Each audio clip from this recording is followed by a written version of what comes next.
Jauh sebelum komputer masuk ke Indonesia, negara-negara barat sudah lebih dulu mengenalnya. Awalnya komputer digunakan sebagai alat hitung atau untuk hal-hal yang berhubungan dengan aritmatika.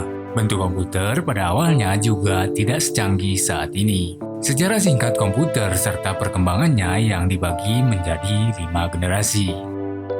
Sebelum melangkah ke sejarah perkembangan komputer, Anda juga harus tahu siapa penemu komputer pertama kali. Ia adalah Charles Babbage, seorang ilmuwan matematika yang berasal dari Inggris. Pada mulanya, ia menemui beberapa masalah dalam perhitungan menggunakan tabel matematika. Hal ini membuatnya berinovasi untuk menciptakan alat yang bisa meminimalisir kesalahan dalam proses hitung tersebut. Pada akhirnya, ia berhasil menciptakan mesin hitung yang dinamai Difference Engine pertama. Mesin inilah yang pada masanya dulu menjadi cikal bakal terciptanya komputer modern. Perkembangan komputer dibagi menjadi 5 generasi, dimulai sejak tahun 1941. Generasi pertama antara 1941 hingga 1959. Pada Perang Dunia Kedua, komputer mulai dikembangkan oleh negara-negara terkait untuk kebutuhan perang. Jerman adalah negara pelopor yang berpengaruh dalam pembangunan komputer tersebut. Melalui salah satu insinyurnya yang bernama Konrad Zuse, pada tahun 1941 Jerman berhasil menciptakan sebuah komputer bernama Jet-3 yang berfungsi untuk merancang pesawat terbang dan peluru kendali. Tidak ingin kalah dengan rivalnya, sekutu Inggris pada tahun 1943 juga berhasil membuat komputer yang dibuat khusus untuk memecahkan kode rahasia yang digunakan oleh Jerman. Komputer ini diberi nama Colossus. Baru kemudian pada tahun 1946, seorang ilmuwan Amerika Serikat berhasil membuat komputer yang bisa digunakan untuk semua hal serbaguna yang diberi nama ENIAC atau Electronic Numerical Integrator and Computer. Komputer ini merupakan komputer yang besar dan memakan banyak tempat karena terdiri dari 18.000 tabung vakum, 70.000 resistor, 10.000 kapasitor, 75 saklar, dan 5 juta titik solder yang beratnya mencapai 30 ton. Komputer ENIAC inilah yang disebut sebagai komputer generasi pertama. Generasi kedua antara 1959 sampai 1965.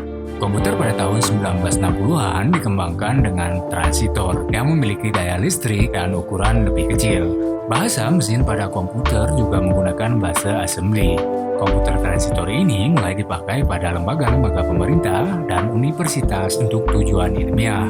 Kemampuan dari komputer ini juga dinilai lebih cepat dan dapat melakukan pembagian informasi secara real time. Komputer pada generasi kedua ini cukup laris di pasaran walaupun harganya tergolong mahal. Selanjutnya, komputer pada generasi kedua dipakai di dunia industri dan kesehatan karena andal dalam mencetak data, menghitung gaji, serta mendesain produk.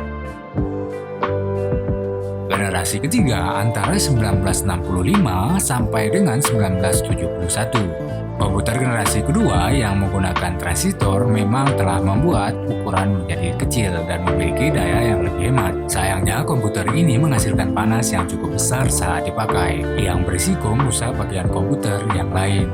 Hingga akhirnya pada tahun 1958 ada ilmuwan dari Amerika Serikat bernama Jack Kilby yang berhasil menemukan solusi dari masalah transistor tersebut, yaitu dengan memanfaatkan sirkuit integrasi yang disingkat dengan IC, yang dikombinasikan dengan 3 komponen elektronik dalam piringan silikon kecil yang terbuat dari pasir kuarsa. Selanjutnya, para ilmuwan berhasil membuat terobosan satu chip tunggal yang isinya mewakili banyak komponen, sehingga membuat ukuran komputer menjadi lebih kecil. Kelebihan dari komputer generasi ini adalah sudah dipakainya sistem operasi atau operating system yang dapat menjalankan banyak program yang berbeda secara bersamaan.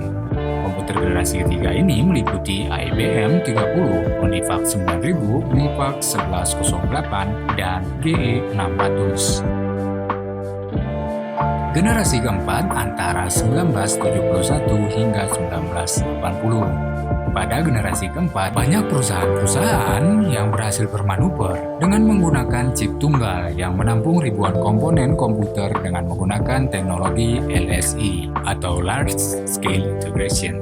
Selanjutnya chip ini bertransformasi menjadi PLSI atau Peri LSI, yaitu chip yang berisi ratusan ribu IC, yang pada akhirnya terciptalah komputer mikro. Pada tahun 1970-an, perusahaan Intel mengenalkan mikrokomputer 4 bit. Komputer pada generasi keempat ini memakai chip yang berisi 230 transistor yang menjalankan 60.000 operasi dalam hitungan detik. Lalu pada tahun 1972 muncullah mikrokomputer 8 bit yang juga merupakan rancangan dari Intel.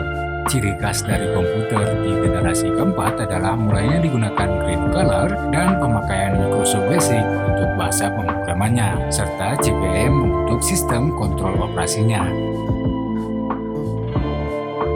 Generasi kelima di masa sekarang dan masa yang akan datang.